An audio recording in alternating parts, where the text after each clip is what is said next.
In a world full of distractions, there is one big question on every dog owner's lips. How do I become more than just the person holding the other end of the leash? We all get dogs with a dream in mind, a vision of the future. And if right now your everyday reality isn't quite that picture you had in mind, you are in the right place. It really doesn't have to be this way. You absolutely can and will be more to your dog than just the person who gets in between them and the world. The key is you need to be more sexy. More sexy than the neighbourhood cat. More sexy than the jogger in the park. More sexy than that half-eaten hamburger they just found on the floor. And yes, even more sexy than the dog across the road. I'm Tom. And I'm Lauren. Together we're Absolute Dogs. And you're listening to the Sexier Than a Squirrel podcast.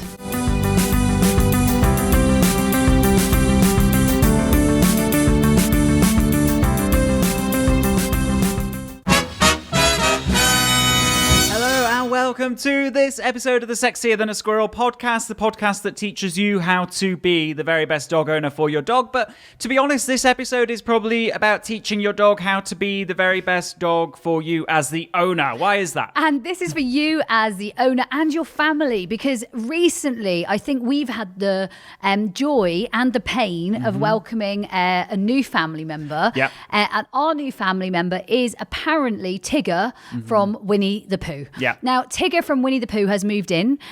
She basically jumps higher than head height and quite frequently. And she also does this for a pastime and quite enjoys it.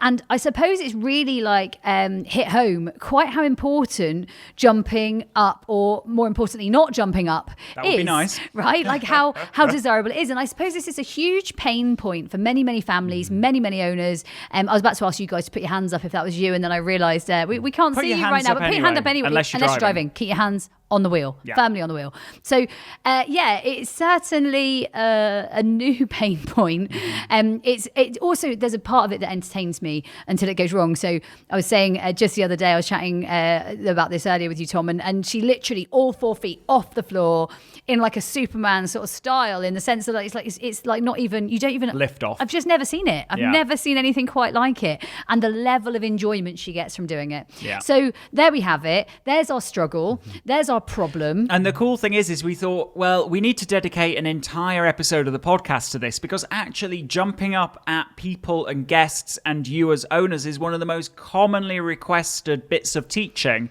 and that the Ask team receive. It also, and the Ask team, if you don't know them, that's our super cool customer service team. They are amazing. If you haven't heard of the Ask team.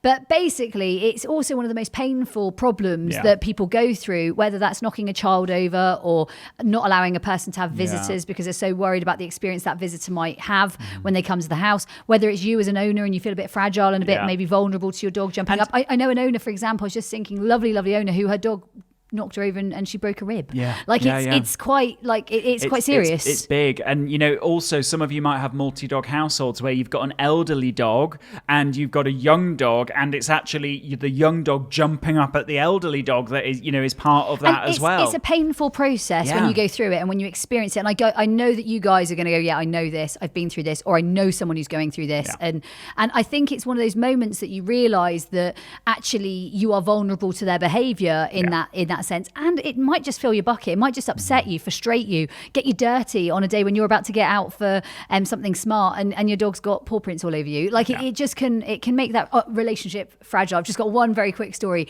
Walking a dog when I was younger, this man walking towards us in a white suit. I was walking Hungarian Vizsla, lovely dog, and I remember seeing that moment where she launched towards this man in his very nice creamy sort of white suit, and I remember thinking, oh dear Lord, this can't happen to me. Oh dear Lord, this really can't happen to me.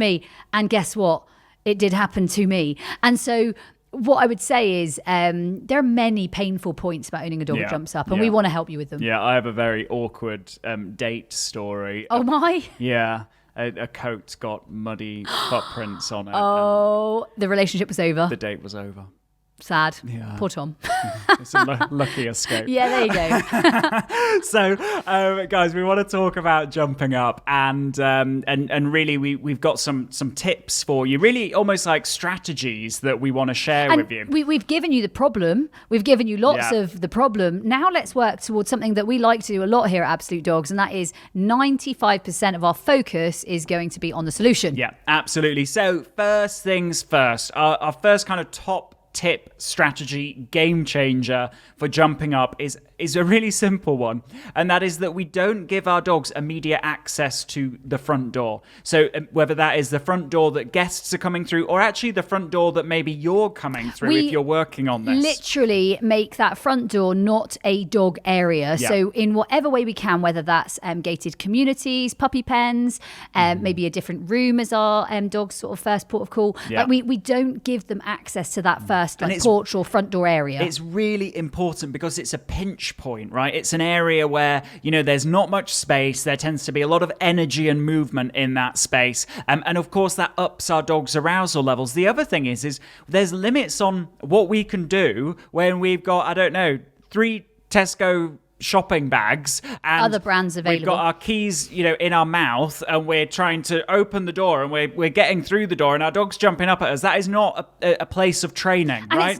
It's not a place of pleasurable experience. Like, you know what? It's going to cause you more frustration and more pain by allowing that. So I remember working on a seminar. I was out in Bermuda, and a man said, so what? You just don't let them near the front door? And I said, no, absolutely not. And he said, so what? You don't ever have them at the front door? I said, no, not really. I try to use the side door or the back door or another door. Or if I need to use that door, then I actually will still use gated communities and only invite them there when I want them there. And he said, well, how do you work in an open plan house? I'm like, well, I work out a puppy pen or a gated community or a crate or a different space or another room, or I work it out. Like, I don't make it a problem. And if it is a big problem to the house and the space, then I look at how can I recreate that space to be conducive to my learning? Yeah. Because I know that front door point can easily be a problem. Yeah, absolutely. So I guess that's the first tip, and that's definitely the case when it comes to guests and visitors. What you don't want is that, small space, lots of energy, lots of hellos and excitement. Dogs are not going to make great choices there. And so what we do with guests is we actually bring our guests into the environment and, get them sat down. They've got their coffee or their tea or whatever, their wine, whatever it might be. And then we would bring our dogs into the space if it's appropriate for that dog and their learning right there and then, right? Yeah, absolutely. And I think the big thing is here that we really, really, really, we get to make the decisions. Like, we get to be the decision maker. We get to be the person that says yes or no. We get to be the person that says, actually, this is appropriate or this isn't appropriate. It's us that make that decision. Yeah. So next tip that we've got for you is we really try to inspire a certain concept when it comes to guests, and that is disengagement. What we want is our dogs should interact with. I think it's a moment for Lizzo, Tom. It is. It's that moment of your dog sees the guests and think, oh yeah, I like them. I'm not scared of them. I do my hair toss, I check my nails, and I walk away. And Tom does that regularly. Don't you? My dogs do. And the thing is, he likes that. You can see the look. He's practiced that one. The thing is, guys, that I joke about that song being like the disengagement song, but the reality is to the point that we've had people ask us what paper it is and where they find the paper by Lizzo, the dog trainer. Lizzo, dog trainer podcast. But the point is that that really symbolises that disengagement is not just about moving away. It's about totally detaching yourself from the idea that you're going to engage and interact with that thing. And that's what we're looking for with our dogs. We love our dogs to be part of our households and be part of the space when it comes to our guests. But really, we don't want all of our dog's brain focusing on interacting with the guests and being excited about the guests and being stimulated by the guests. And so actually it really is a disengagement game that we teach. Now, the cool thing is because we got so many requests for this teaching, we actually made a lesson of Absolute Dogs TV about it, which is the YouTube channel. So you can head to YouTube, you can search Absolute Dogs, and there is an episode on there. And make sure to subscribe to the channel while you're there because there's a new update each week. week, there's an episode on there that explains and shows you and demonstrates a game that we play when it comes to stopping dogs jumping up. And it's one that Mango's playing right now, and right? It's definitely something that Mango needs to work on and will continue to work on. And it's one of those ones that you want to have like practice and grow in the right direction. Minimize what you don't want, grow what you do want, and those are important. So next tip, and I think this is really, really vital, and I think this is super important to consider, and it kind of leads on from that and your YouTube lesson, is what they rehearse, they become. So what they rehearse, they become. So think about their whole day and how they spend their day and how often are they rehearsing this as a behavior, because the more they rehearse what you don't want, the more they become what you don't want, the more they do what you don't want. So just consider, where are they rehearsing this? Who is allowing them to rehearse this? I personally don't allow my dogs to rehearse this. This is something we don't allow them to rehearse. At the same time, with I don't know, Tokyo, I've got a cue that means he can jump up, but it's very much on cue. With a dog like Mango, I don't even think I put it on cue right now. I literally think I would pretty much be like, actually, this is what we're not rehearsing. There can be no grey area. And in fact, talking about an example training from a different species, I was doing some horse training recently, and that is a great example of, if you've got a horse that really gets in your space and walks into you, it's a 500 kilo beast, right? That's slightly not different kettle of fish. Heavier feet, and if they don't understand personal space, then that could be quite dangerous and quite worrying. And so what I was discussing with the owner is actually how, well, if we keep kind of like, as much as like kisses and selfies are great and lovely, actually we need to make it really clear where the value is right now, and the value needs to be a little bit away from you. And sure, we can blur the lines and make it grey later on. But right now, when a horse or a dog's not understanding something and we're teaching them where the value is, we can't be like, oh, okay, a little bit. And then, oh, no, the value is over there. Oh, okay, a little bit. Oh, no, the value's over there. Because in a way, that's quite cruel, right? We're not setting up the world to really teach them what needs to be taught. Pop the boundaries in, make them super clear, and then grow from there. Yeah, absolutely. So I guess that kind of is an extra tip there, that, dogs will become more of what they do every day, what they rehearse, they'll become. And equally, this situation, we probably need to be really clear about the outcome that we're after. And then when we think about that, our next tip, really, what do we want? I reward a lot of 4 on the floor. I reward a lot of stillness. I reward a lot of calmness. We reward static stands. We reward sit your bottom on the floor. We reward a lot of what we do want: boundaries, calmness triad, calmness protocol, all the games that you guys might play in the training academy. And in fact, there's a great lesson on the YouTube channel about inspiring calmness and the calmness triad. So again, another reason to check it out. No excuse. Literally, it's free content. You can get out there and have a look at it. We've put it together for you. Go and have a look. And for me, this is really, really powerful stuff, in the sense that actually you can see the brain sort of ticking and going, okay, this is what I do.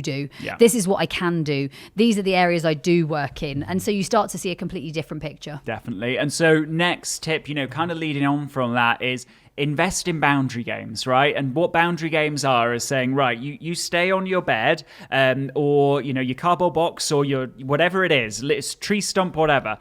Hop up there, stay there nice and calmly and relaxed until you are released from that area, no matter what is going on around you. Now, there are a series of games to build that. They're called boundary games, and there's actually a digital download of all the different boundary games that we play to get a dog up to that level on the Absolute Dog store that you can go and check out. But what at the foundation of all of that is dogs will go where the value is. The cool thing is because, we're working with their daily food allowance and their food, we get to, in a way, prescribe where the value goes. So instead of, the value being in your arms, excitement, fun, and whatever else, actually, how about we drip feed food, their daily food allowance, onto their bed in the area where typically they might be, on your face, all over you, doing wall of death around the living room.